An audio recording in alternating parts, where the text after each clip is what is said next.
ప్రసంగి గ్రంథం 4వ అధ్యాయం 8వ వచనం నుండి చదవండి. ఒకళ్ళు దయచేసి చదివి సహాయం చేయండి.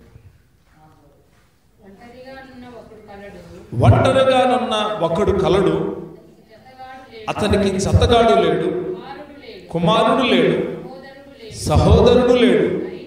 అయినను అతడు ఎడతెగక కష్టపడును, అతని కన్ను ఐశ్వర్యము చేత తృప్తి పొందదు. అతడు సుఖమనున్నది నెరుగక ఎవరి నిమిత్తం కష్టపడుచున్నానని అనుకొనడు. ఇది వ్యర్థమైనదై బహుచింత కలిగించును. ఒకడు చాలా కష్టపడుతున్నాడంట, చాలా కష్టపడుతున్నాడు. కానీ అతడు తన ఐశ్వర్యం చేత, తన కష్టము చేత తృప్తి పొందట్లేదంట.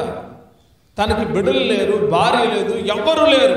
అయితే అతడు బాగా కష్టిస్తూ ఉన్నాడు, చాలా సంపాదించాడు, కానీ ఏం కలగట్లేదు, తృప్తి కలగట్లేదు. ఎందుకంటే మనం ఎంత సంపాదించినది ఈ భూమి మీద విడిచిపెట్టి వెళ్ళాల్సిందే.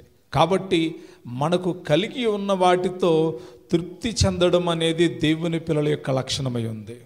1 తిమోతిలకు రాసిన పత్రిక 6వ అధ్యాయం 8వ వచనంలో పౌలు గారు ఒక చక్కటి మాట అంటాడు.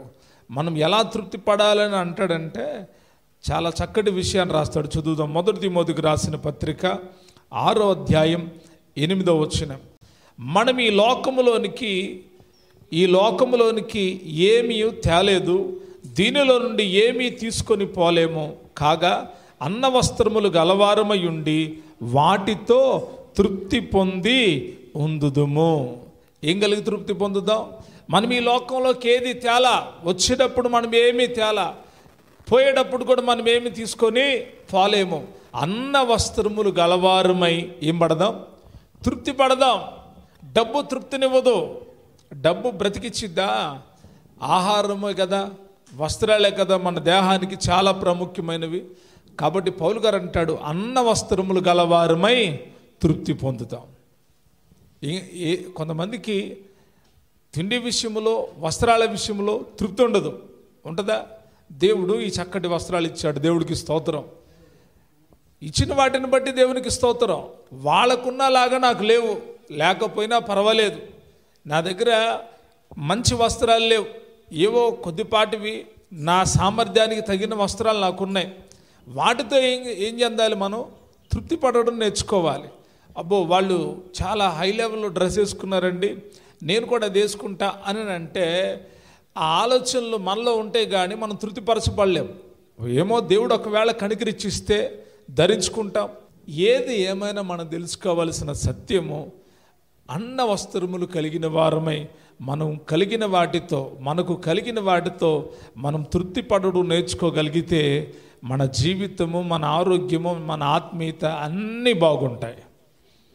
ఆమెన్. ఏం కలిగి ఉండడం నేర్చుకుంటే?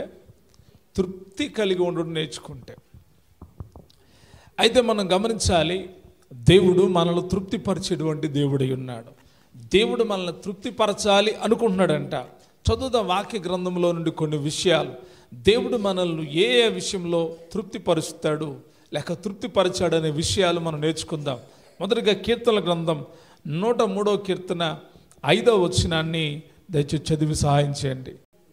పక్షిరాజు యవనము వలె నీ యవనము క్రొత్త దగుచుండినట్లు మేలుతో నీ హృదయమును తృప్తిపరచుచున్నాడు. మొదటిగా గుర్తుపెట్టుకోండి, దేవుడు ఒక్కడే తృప్తిపరిచే విషయం. ఆయన మనతో చెప్తున్నాడు, పక్షిరాజు యవనం వలె నీ యవనము క్రొత్త దగునట్లు, నీ యవనము క్రొత్త దగునట్లు అని మేలుతో నీ హృదయమును తృప్తిపరుస్తూ ఉన్నాడు. దేనితోనంట?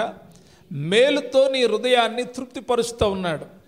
హృదయములో భయంకరమైనటువంటి పాపాలు ఉన్నాయి. హృదయము మోసకరమైనది, అది ఘోరమైన వ్యాధి గలది, దాన్ని గ్రహింపగలవాడు ఎవడు అంటాడు. యేసయ్య అంటాడు, మనిషిని లోపలికి వెళ్ళినది మనిషిని అపవిత్రపరచదు, మనిషిని హృదయములో నుండి లోపలి నుండి బయటకు వచ్చేదే మనుషుణ్ణి అపవిత్రపరుస్తుంది. హృదయములో బహు భయంకరమైన కార్యాలు ఉన్నాయంట. ఏమేం కార్యాలు ఉన్నాయి ఒకసారి చదువుదాం. ఎందుకు హృదయానికి సంతృప్తి కలగాలి అంటే, హృదయాన్ని సంతృప్తి లేకుండా చేసే కార్యాలు హృదయం లోపల ఉంటే అవి సంతృప్తిని, తృప్తిని కలిగించవు. ఆ కార్యాల నుంచి మనం విడిపించబడగలిగితే మనము తృప్తి పొందుతాం. చదువుతాం ఒకసారి. మార్కు సువార్త 7వ అధ్యాయం 20వ వచనం నుండి చదువుదాం. మార్కు సువార్త 7వ అధ్యాయం 20వ వచనం.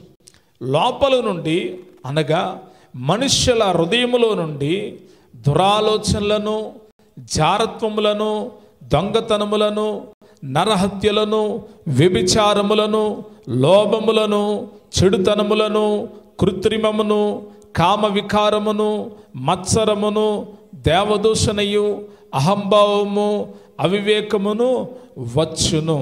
ఈ చెడ్డవన్నీ లోపలి నుండే అనగా మనుష్యుల హృదయములో నుండి బయలువెళ్ళి మనుషుణ్ణి అపవిత్రపరచునని యేసయ్య చెబుతా ఉన్నాడు. హృదయం మంచిది కాదు, మానవుని హృదయం మంచిది కాదు. హృదయం లోపలి ఇవన్నీ ఉండడం మూలాన ఈ యొక్క ప్యాకేజ్ అంతటిని కలిపి ఇర్మియా భక్తుడితో అంటాడు, హృదయము ఘోరమైన వ్యాధి గల్లాది. ఏ వ్యాధి అంట? ఘోరమైన వ్యాధి గల్లాది, దాన్ని గ్రహింపగలవాడెవడు అని అంటాడు. యేస్కేలు గ్రంథంలో అంటాడు, ఇదిగో నేను నూతన హృదయాన్ని మీకు ఇస్తాను. ఏంటంట? నూతన హృదయం తెచ్చుకోండి, నూతన బుద్ధి తెచ్చుకోండి, నేను మీకు నూతన హృదయమును ఇస్తాను. హృదయం నూతనమవుతుంది. దేవుడు మేలుతో తృప్తిపరుస్తాడంట. మేలుతో నీ హృదయమును తృప్తిపరుస్తాడు. హృదయానికి తృప్తి ఎప్పుడు కలుగుతుంది అంటే, హృదయంలో ఉన్న చెడుతనం అంతా బయటికి వెళ్ళిపోతే, హృదయంలో ఉన్న అపవిత్రత అంతా బయటికి వెళ్ళిపోతే అప్పుడు మనం దేవుని చూడగలుగుతాం. ఒక గొప్ప ఆశీర్వాదం ఏంటి అంటే, యేసు ప్రభువు వారు తన ప్రసంగంలో చెప్పిన మొట్టమొదటి మాట, ఆత్మ విషయమై దీనులైన వారు ధన్యులు అని చెబుతాడు. ఆ తర్వాత చదువుతూ ఉంటే, హృదయ శుద్ధి గలవారు ధన్యులు, వారు దేవుణ్ణి చూస్తారు. హృదయం చాలా ప్రాముఖ్యమైంది. మానవుని యొక్క హృదయం చాలా ప్రాముఖ్యమైంది. హృదయ ఆలోచనలు చాలా ప్రాముఖ్యమైనవి.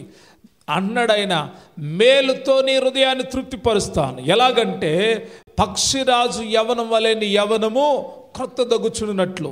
ఎందుకు ఇక్కడ పక్షిరాజుని ప్రత్యేకంగా కంపేర్ చేసి లేక పక్షిరాజు యొక్క విషయాన్ని చెబుతూ అలాగ నీ హృదయాన్ని తృప్తిపరుస్తాను, అలాగ నీ హృదయాన్ని చేస్తాను మేలుతో అన్నాడంటే, పక్షిరాజు అంట తన వయసు మీద పడే కొందుగా ఆ పక్షిరాజు ఏం చేస్తుంది అంటే, పాత రెక్కలన్నీ పెరిగేసుకుంటుందంట.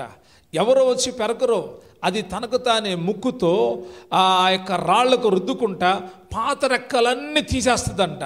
పాత రెక్కలన్నీ తీసేస్తే రెక్కలు పక్షిరాజు పీక్కున్నా కొత్త రెక్కలు ఇచ్చేది దేవుడే. మన పాత స్థితి అంతా తీసివేసుకుంటే ఆయన మనకు నూతనత్వాన్ని కలుగు చేస్తాడు, ఆయన క్రొత్తదనాన్ని కలుగు చేస్తాడు. మన పాత మనమే పెరిగివేయాలి, మనమే తీసివేయాలి. ఓ పక్షిరాజు పాత రెక్కలన్నీ తీస్తే మరలా వాటికి కొత్త రెక్కలు వస్తాయంట.